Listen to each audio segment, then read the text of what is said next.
भाभी लाजो न लागेला नजरिया में, भाभी 10 रुपया डललू अचरी में, भाभी लाजो न लागेला नजरिया में, भाभी 10 रुपया डललू अचरिया में, भाभी 10 रुपया डललू अचरिया में। बाबा कमाले बाबू के पापा कमाले, बाबा कमाले बाबू के पापा कमाले, बड़का पापा और बाबू बाबू के चाचा कमाले, बड़का पापा और बाबू के चाचा कमाले।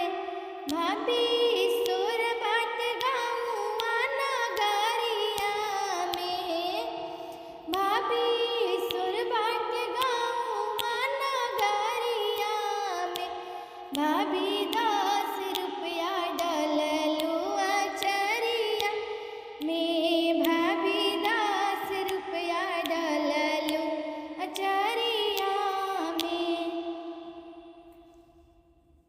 बड़ खानदान तहरा कुछु के ना कमी बा, बड़ धनवान तहरा कुछु के ना कमी बा, बाग बगैचा तहरा खेतों के ना कमी बा, बाग बगैचा तहरा खेतों के ना कमी बा।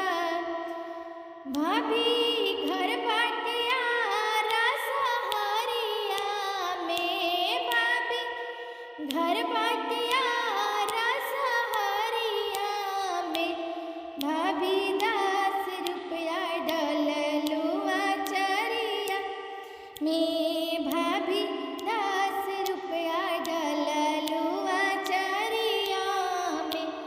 भाभी लाजो न लागेला नजरिया में, भाभी 10 रुपया डललू अचरिया में, भाभी का मिल सहारा बजरिया में।